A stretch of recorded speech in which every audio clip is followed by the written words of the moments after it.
back to SourceFedNerd and Required Reading. I'm Trisha Hirschberger. And I'm Steve Zaragoza. This week we got a chance to read Amelia Cole and the Unknown World. Ooh! Is that how you felt about it, Steve? You read it and you were like, ooh! Yeah, it was. Every frame. Ooh! Ooh!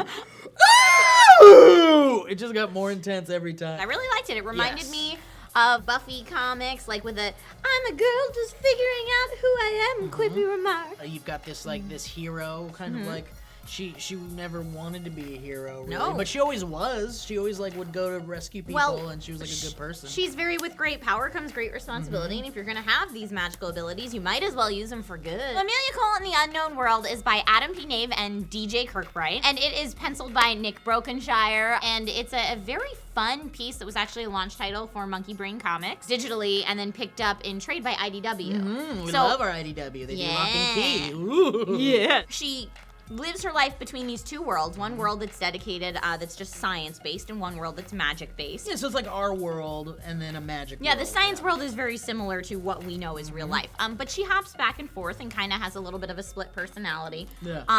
But then she finds that there is a third world where magic and science are combined, and all the rules are different, and she just has no idea what's going on, and she has to learn to live in this new world. Yeah, she gets caught there under a stressful situation. Yeah, she comes to find that she is actually a bigger part of that world. She has a history with this world. She does, yeah. and we still don't know what that is, so I'm very excited to read the next part of this. Yeah, and it's also cool that you can kind of now that there's these three worlds, at least so far. We know there's at least three. There's at least three. There could be more, which is really, really cool. She quickly realizes that in this world, there's this separation of just kind of like the non-magic people and the magic people. There's kind of like this favoritism going on with the authority in this world.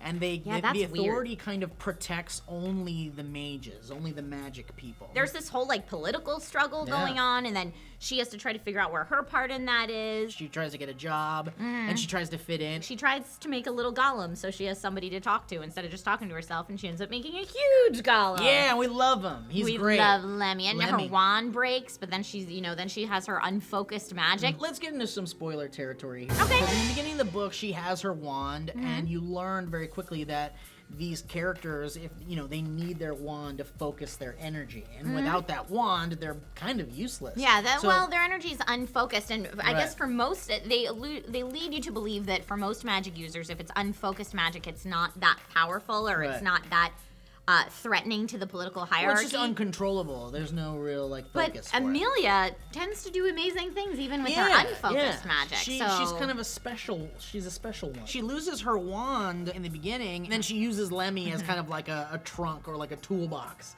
And so she kind of she takes things she takes things. He's great. I love that character so much. Lemmy's great. And she finds that wrench, and that wrench ends up being her magic wand. Her wand, it actually works. And if you're a fan of DJ and Adam's writing, they're working on Never Ending right now with Dark Horse Comics. Very cool. Ken Eisner and Harvey Ordwiner. So great job here, and in just creating something that is a brand new fantasy universe. It's important to establish things like the unfocused versus the focused magic, because if you just keep it open-ended, then anything can happen. Why can't someone just, make this appear and make that appear and end of story? Yeah. You need to establish how the rules work, and in this unknown world, they have this blank slate of what are the rules going to be? I don't know. They can be anything they want to be. And that's the thing. I kind of like the kind of Twilight Zone-y, Rod Serling kind of feel to the book, because she is kind of this Charlton Heston character landing on the planet of the apes and not really knowing who these people are and what their society is like. And she has to kind of conform to these new laws and rules, and she's kind of like a tough girl that is not good with authority, and she doesn't want to listen to someone that wants to tell her what to do. This is a growing up story. This is a coming of age story. I read an interview with DJ and Adam saying that the two worlds in the beginning, they kind of likened it to how when you're in high school, you're kind of have a different personality when you're in school versus when you're at home. Sure. And the unknown world is kind of like when you're in college, where it's all thrown into one mishmash, and you really just have to figure out who you are. And really, real life, once you're out of school, is kind of the unknown world. Right. You're out of your parents' protection, and you're out of who are you? What familiarity. Choices are you going to make? It's up to you at this point. I really like where the series is going. her and her golem and her friends there. And now as her, at the end of the book, she's the new protector of this world, or this town, this city. And I want to see where it goes. I'm really on board for this ride. I love the writing. Like I said earlier, it kind of reminds me of like Buffy. Like it's this young girl figuring out who she is, and she has this amazing power, and she doesn't know what to do with it. With a little dash of Harry Potter thrown in. They say a little dash of Harry Potter, and I also read someone else said like a female Doctor Who. We reached out to Twitter, of course, to ask you guys, those of you who had a chance to read it, what you thought, and this is what you had to say. Denny Angel on the Twitter says, I thought the art and lettering were easy to follow, and I love the story. Using a wrench for a wand was awesome. I thought that was awesome, too. I kind of want an action figure now of Amelia Cole. I actually thought about doing an Amelia Cole cosplay. Would you be Lemmy? I would love to. If I could make it work somehow, I would love to. Nerdy Girl MFC says, just finished 1 through 4 of Amelia Cole and the Unknown World. So freaking good. I'm hooked. Vlog tomorrow on the channel about it. Hey, we're inspiring comic vlogs. Up high. I like that. And then we actually got a very special tweet from DJ Kirkbride himself, one of the co-writers of this series, saying, hey at SourceFedNerd. Amelia Cole readers are people of impeccable taste who will rule the world one day. You're in great company. Love, DJ. Love it. Love it. And DJ, love it so much. If you're watching this, first of all, we have another DJ here, which is kind of strange. That is cool. But who is also our comic book You're guy. about to see him in a second. Yeah, you are. But how about you should let us know if there's going to be possibly like talks of a TV series or a movie or something. It would be very we cool. could probably audition for Amelia and Lemmy. Yeah, I would love to be, or I'll be any character. You could be the protector. I'll be the protector, no problem. I'll fly around with a hood on. Thank you guys for tuning in. Next week we're going to be reading The Astonishing Spider-Man and Wolverine. Yes. Yeah, make sure you stay tuned because next up is DJ's pull list. What do you got for us, DJ?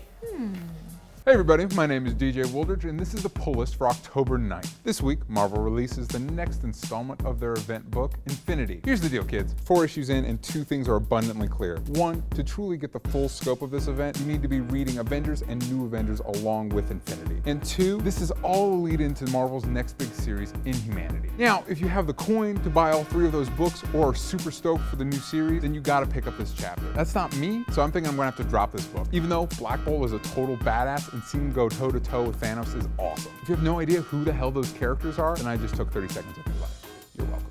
Over at Image, we see the release of a quirky new book called Rocket Girl. It deals with a teenage cop from the future that travels back to the 80s, and if you're not hooked from that sentence, you're not a friend of mine. You should go away. The latest chapter of Chew also releases this week. Chew is a hilariously grotesque series that follows a cop that knows the entire history of anything he needs, which, yes, includes a dead body part or 2 to solve some murders. Chew is going into the 2nd chapter of its current arc, so I recommend going back an issue to be properly inducted into the storyline. With Villains Month done, DC can pick back up with some of the big storylines they had going on prior. One of the biggest being the revisionist take on Batman's New 52 origin with the Year Zero storyline, which continues in Batman 24. Scott Snyder and Greg Capullo are rock stars, so if you fancy yourself as a Bat fan, you should not be missing out on this series. For my pull of the week, I'm picking Superman Wonder Woman #1. Alright, let's be honest, the whole Superman Wonder Woman romance was a gimmick, but I'm hoping the series can change that and really flesh out this relationship. Besides that, and the fact that this book features 2 of my favorite characters of all time, the creative team of Charles Soule and Tony